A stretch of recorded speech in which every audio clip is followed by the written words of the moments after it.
사사기의 시작은 여호와가 죽은 후라 이야기되어집니다. 사사기의 마지막 21장 25절은 이렇게 끝을 맺습니다. 그때에 이스라엘의 왕이 없었더라. 여호수아서는요, 여호와의 종 모세가 죽은 후라라는 말씀으로 시작됩니다. 사사기는 여호수아가 또한 죽은 후로 시작되죠.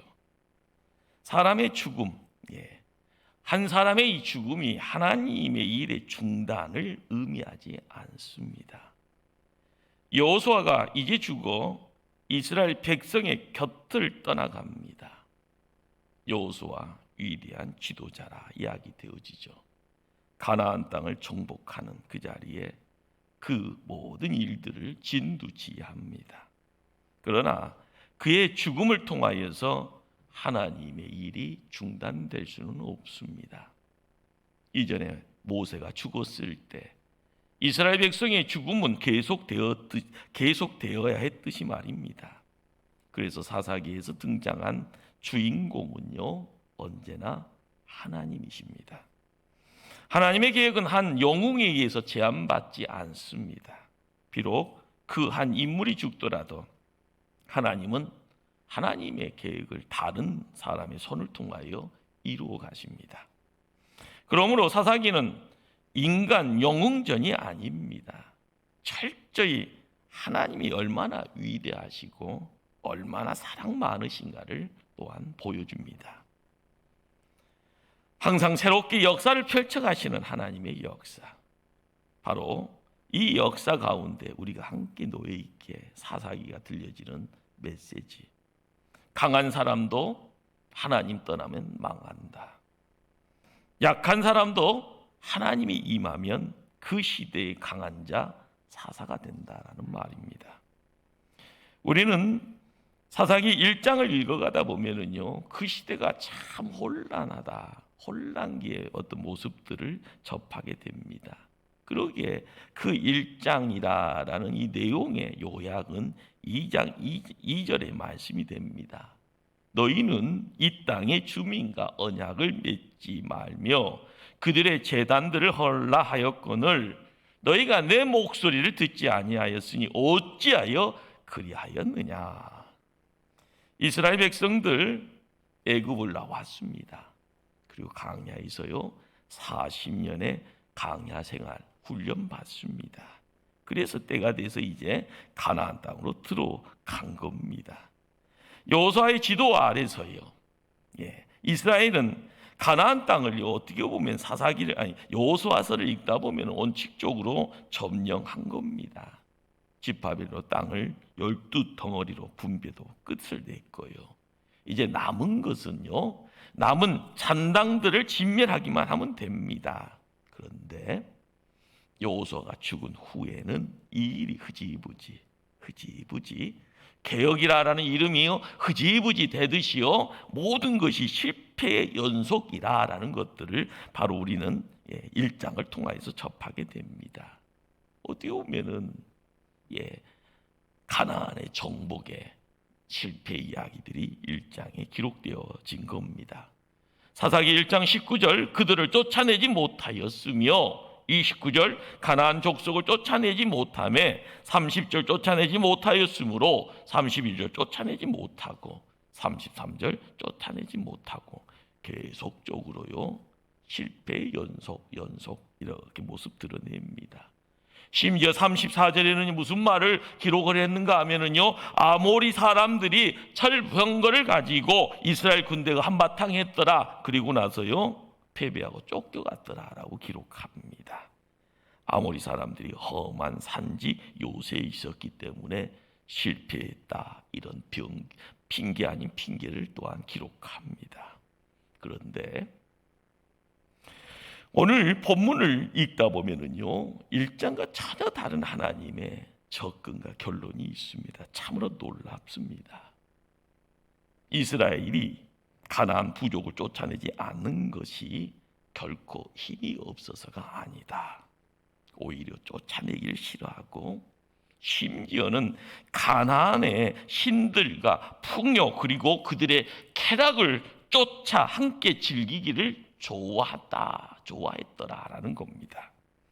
그래서 하나님은 그들이 불순종하여 가나안을 쫓아내지 아니하고 즐겼는데 결국 그것 때문에 실패하고 망하게 될 것이라 그렇게 말씀합니다.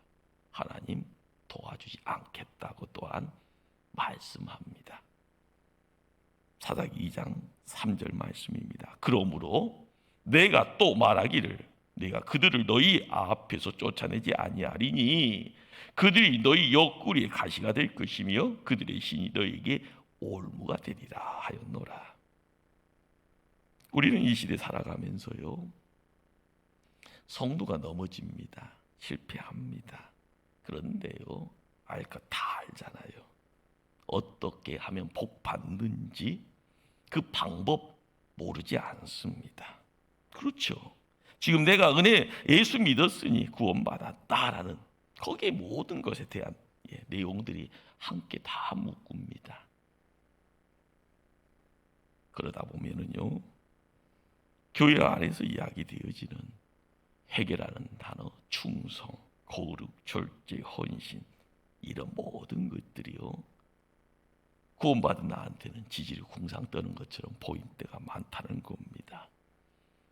세상 사람들보다 인생 더 폼나게 즐겨보고 싶은데요, 그렇지 못하는 어정쩡쩡한 그런 모습들, 그러는 사이에 세상 사람들보다 더 속물되어져 가고 있는 현실입니다. 한국교회 성장은 전 세계의 큰 샘플이고 본보기입니다. 이 정도의 부흥성장을 통하여서요, 하나님은 이 한국이라는 이 땅을 전 세계의 선진국으로 모습 드러내고 만들어 놓았습니다. 그런데 이 상황에서 우리가 세상의 정복자가 되어 있는 겁니까? 아닙니다. 우리의 삶을 통하여서요, 끊임없이 됐다가 아닌 거죠. 지금도 부족한데 말입니다. 현실적으로 지금 성도들이 죄를 자를 수 없는 것이 아니라 죄를 잘라내고 깨끗하게 살기를 거부하고 싫어하는 겁니다. 욕망을 버릴 힘이 없는 것이 아니라 오히려 그것을 즐기고 싶어 합니다. 그 당대에 하나님의 사자가 나타나 이런 이스라엘을 책망하고 저주합니다. 그것은 타락이다. 그것이 잘못이다라는 겁니다. 가나안 땅이 주는 죄의 즐거움을 버리고 싶지 않는 것이 구원 백성이라는 이스라엘의 솔직한 심정, 감추고 싶은 마음 깊은 곳에 있는 그런 감정인 겁니다. 이러한 하나님의 책망, 저주를 듣고 이스라엘이 어떻게 했습니까? 4절 5절 말씀입니다.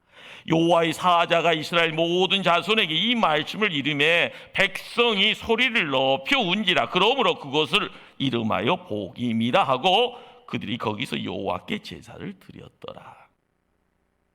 백성들이 얼마나 많이 울었든지요, 그 이름을 복임이라라고 불렀다고 합니다. 여러분, 성경 복임이라는 단어 옆에 숫자가 붙어 있잖아요. 나내주라고 하지요. 우리가 밑에 내려가시 보면은요, 이 나내주는 뭐라고 또 기록을 합니까? 우는 자들이라고 되어져 있습니다. 이스라엘이 하나님의 책망을 듣고 울었다라는 이것, 금방 우리는 생각하죠. 야, 이들이 회개했구나. 그런데요, 복임의 눈물은요, 회개의 눈물도 아닙니다. 용서받은 감격의 눈물도 더더욱 아니고요, 새롭게 살아보자는 다짐의 눈물은요, 아예 생각할 수도 없습니다. 하나님께서 그 눈물을 통해 용서했다는 기록 없습니다. 울고 난 다음 이스라엘이 달라진 흔적도 없습니다. 지금 무엇을 해야 할지 모르고 그냥 운 겁니다. 아니, 어쩌면 가나안의 문화와 쾌락을 버리기 싫어 울어버린 건지도 모릅니다. 이스라엘 백성들 초상집에 가면은요, 우리도 이전에 어르신들이요, 아이고 곡을 했듯이 하나님의 구중 앞에 형식적인 눈물을 흘렸던 겁니다. 단지 하나님 체면 살려드리는 그런 눈물. 무서운 부모가 해초리 들면은요, 매 안 맞겠다가 무조건 울어버리는 찰부지 아이의 모습처럼요. 단지 매를 피하고 싶은 심정인 겁니다. 입술 깨물고요, 반성이 없는 자식은 바로 지금 바로 이스라엘의 백성들의 모습처럼 보입니다. 눈물 참 고귀한 겁니다. 그러나 의미 없는 눈물은요, 가증스러운 겁니다. 영적 전쟁의 자리에 눈물 한 번을 흘렸다고 해결되는 것 없지 않습니까? 사고 치고 나서 한번 봉사활동 한번 하면 그 인생 완전히요 탈바꿈되는 것 아닌 것 알지 않습니까? 우리는 이것을 영적 종종으로 봅니다.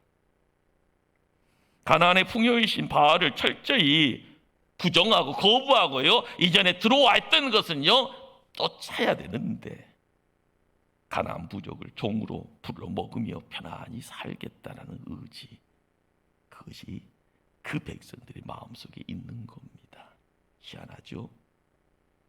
애굽에서 400년 넘는 그 세골 속에서요, 그들은 애굽에 종살이를 했습니다. 종살이란 것이 뭡니까? 자기 자유가 없는 겁니다. 광야의 40년을 통하여서요, 하나님 말씀 통하여서 하나님 중심으로 살고요, 그 성막을 통하여서 예배 자리 지켰던 이스라엘 백성 때렸더니 이제 가나안 땅 가서 하나님 나라 이루라라고 이야기하는데요, 들어오자마자 땅 분배하고 나서요 얼싸군이 좋다 하면서 가나안 부족의 문화와 풍습 안에 녹아져 버린 겁니다. 그리고 이제는 애굽에서 종살이했던 것처럼 우리도 가나안 사람들, 부족 사람들을 종으로 부르겠다라는 그런 생각입니다. 기억하십시다. 옛날 감동은 받는데 내 삶과 신앙과 성품이 변하지 않으면요, 바로 그것이 복임입니다. 복임의 눈물은요, 이런 책임 결단이 없는 그런 눈물입니다. 지금 이스라엘 백성들은 자신이 할 만큼 했는데 하나님 왜 우리를 책망하는지 모르겠다고 생각할 겁니다. 울어도 안 되고요, 제사 드려도 안 된다 하면은 어떻게 해야 된단 말입니까? 그 예답이 오늘 본문 2장 1절에 있습니다. 여호와의 사자가 길갈에서부터 복임으로 올라와. 하나님의 사자가 길갈에서 왔다라고 합니다.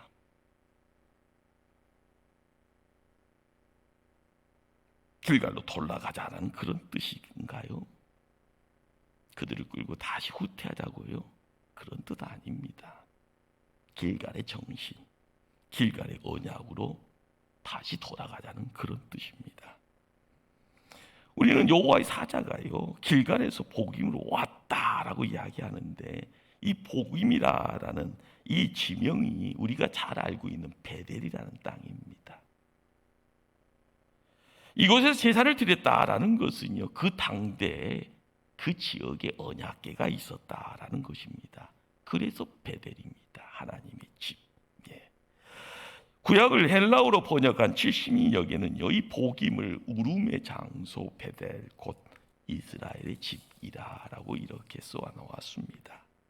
우리는 여기서 한 의문점이 하나 있죠. 하나님의 사자가 책망을 하기 위해서 왔다면은요, 하늘에서 와야 되는 것 아닌가? 여호와의 사자가 하늘에서 내려와 이렇게 돼야 되는데 왜 여호와의 사자가 길갈에서 왔을까라는 겁니다. 베델과 길갈은 한 20km 정도의 거리를 가지고 있다고 합니다. 그런데 우리는 이 길갈이라는 이 지명을 통하여서요, 성경이 우리에게 뭔가의 메시지를 던지고 있다라는 그 생각을 해봐야 됩니다. 의미가 있다라는 거죠. 지금 이스라엘의 모든 실패가 가나안에 들어오기 직전에 하나님과 맺었던 길과 언약, 그것을요 지우개로 지어놓고 딴 것 생각하고 딴 행동하고 있기 때문에 이라는 겁니다. 길갈로 돌아가자. 그러면 길갈의 언약이 무엇인가? 여호수아 5장에 우리는 이 길갈의 언약의 어떤 배경을 보게 됩니다. 여기는 두 가지 사건이 있습니다. 하나가 할례 사건이고요. 두 번째가 유월절 준수 사건입니다. 이스라엘 백성은요, 광야의 40년의 세월을 통하여서 이제는 때가 돼서 출발, 하나님의 명령 따라 가면서 요단강을 기적적으로 건넙니다. 그 기적이 뭔가요? 하나님의 말씀의 법궤를 앞세우고요. 하나님의 전적인 능력입니다. 하나님의 은혜죠. 예. 이스라엘의 사기는요, 하늘을 찌릅니다. 예, 하나님 살아있는 것을 보았으니까요. 홍해를 가를 때는요, 이전에 부모 세대고요. 요단강을 가를 때는요, 그들이 40년 동안 훈련받고 나가는 자리에 하나님 살아있다는 것을 보았던 겁니다. 그렇죠. 얼마나 대단합니까? 이런 추세라면 이스라엘이 가나안 땅 점령하는 건 시간 문제라 파죽지세로요 올라가면 되는 겁니다. 그런데 하나님이 여리고 성을 앞에 두고 참으로 엉뚱한 명령을 합니다. 여호수아 5장 2절 3절 말씀입니다. 그때에 여호와께서 여호수아에게 이르되 너는 부싯돌로 칼을 만들어 이스라엘 자손들에게 다시 할례를 행하라 하시매 여호수아가 부싯돌로 칼을 만들어 할례산에서 이스라엘 자손들에게 할례를 행하니라. 어떻게 보면 천신만고 끝에 가나안 땅 밟고 있습니다. 사기충전이지만요, 적들은 주변에 포진하고 있는 겁니다. 지금은 뜨끈뜨끈한 전의를 불태우고 있죠. 그런데요, 부싯돌로 칼을 만들고 할례를 행하라. 어떻게 보면 이건 전쟁 상황 속에서의 자살 행위와 다를 바가 없는 겁니다. 하나님의 백성으로서요, 거룩한 백성으로 살아갈 의식 행하는 것은 당연하겠죠. 그런데 문제는요, 하필 왜 이 시점이냐라는 겁니다. 왜 하필 지금 할례를 받아야 하느냐는 거죠. 요즘 말로 이야기하면은요, 세상에 나가서 열심으로 땀 흘렸는데 성공의 문턱까지 다 와서 이제 손만 뻗치면은요, 내가 주인공 될 수가 있는데, 내가 반짝반짝 명예 이야기하면서 마음껏 찬양할 수 있는데 왜 하필이면 이 시점에 엉뚱한 문제 끄집어 드러내고 계십니까? 라는 그런 거죠. 왜 재뿌리고 계십니까? 그런 이야기입니다. 많은 이야기가 오갈 수 있을 겁니다. 그러나 우리는 여기서 하나님 이스라엘 백성들에게 가나안 땅을 주시고자 하는 목적을 분명히 알아야 합니다. 요단강을 갈라서 기적의 방법으로 건너게 하신 하나님, 기적적으로 가나안 땅 밟게 하는 목적을 분명히 말씀하셨습니다. 4장 24절입니다. 이는 땅의 모든 백성에게 여호와의 손이 강하신 것을 알게 하며 너희가 너희의 하나님 여호와를 항상 경외하게 하려 하심이라 하라. 그렇습니다. 하나님이 이스라엘 백성을 인도하여 가나안 땅으로 오게 한 목적이 뭐냐? 첫째는요, 하나님의 사람들로 하여금 하나님이 얼마나 위대하신 분인가라는 것을 드러내기를 원하는 거고요.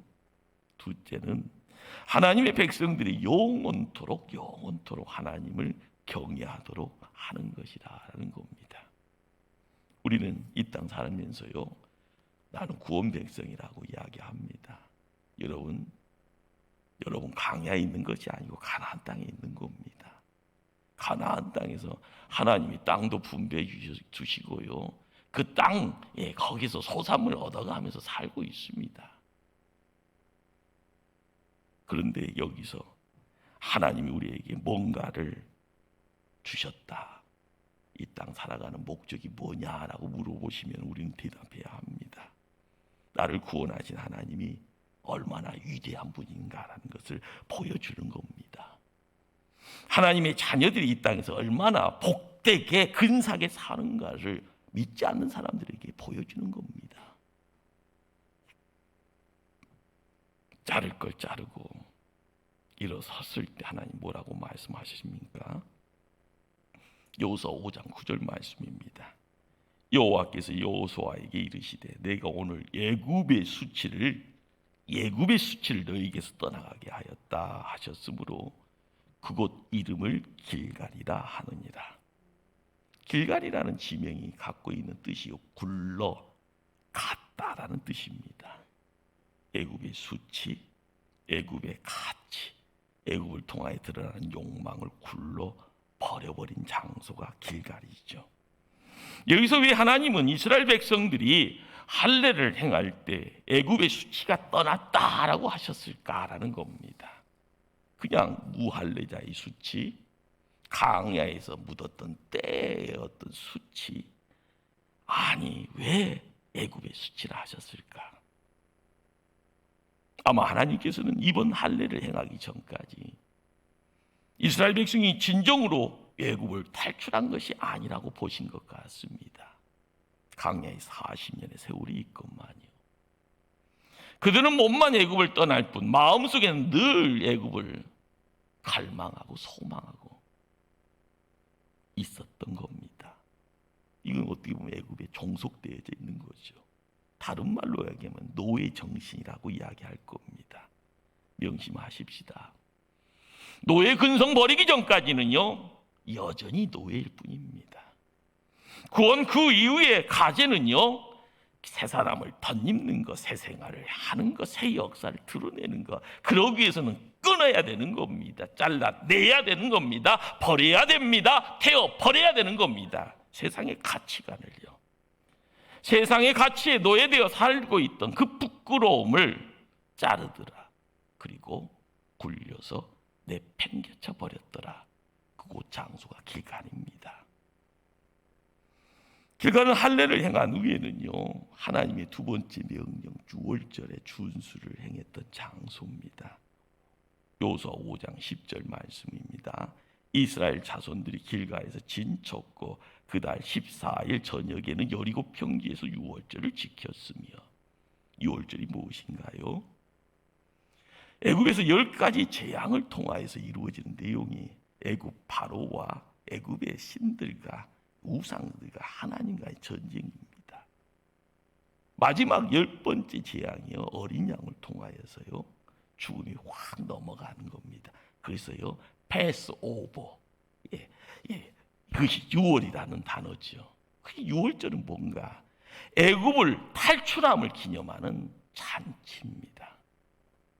역설적으로요 이제는 가나안 땅을 입국하려고 하는 그 자리에서 드러나는 잔치하자고 이야기하는 겁니다.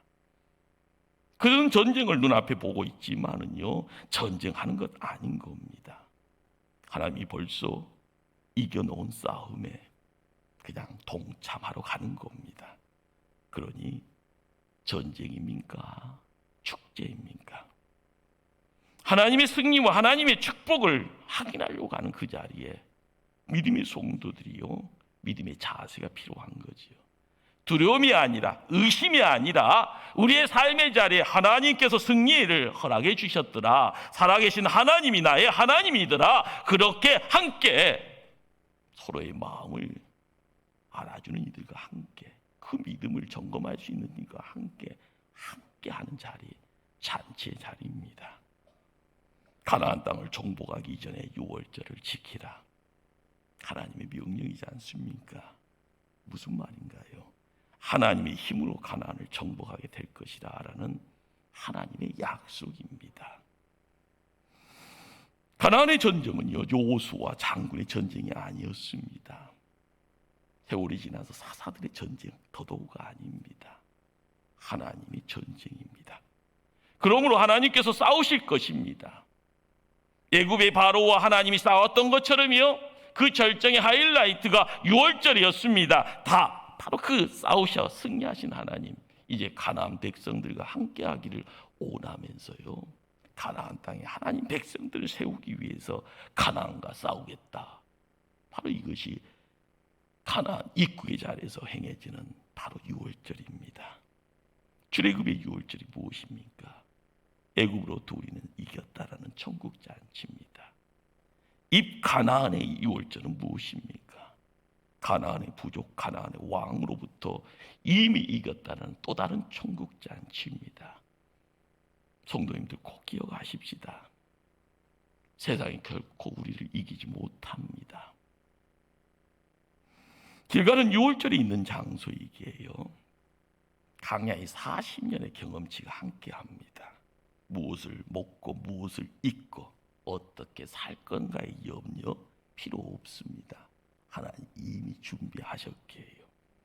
그러기에 보길의 여호와의 사자는요, 이스라엘을 책망하고 저주하고 버리기 위해 오셨습니다. 그러나 길갈의 여호와의 사자는 이스라엘과 함께 하시기 위해 오셨던 겁니다.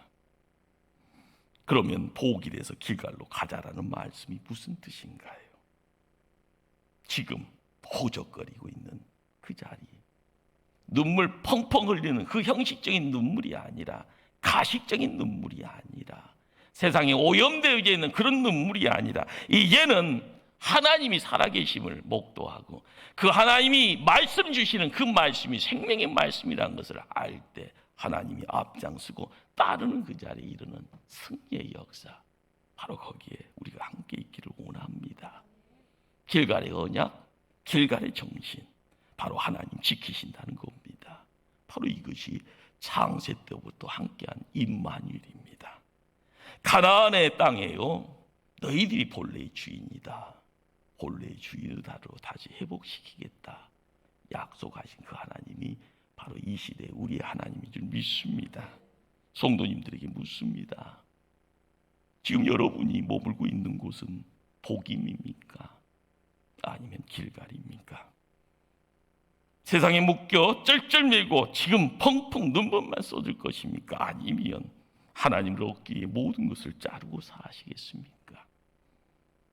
돈 잃어 울고 몸 아파서 울고 사랑하는 내 모습이 초라해서요 가슴속에 안아 울기만 하면은요 안 될 텐데요.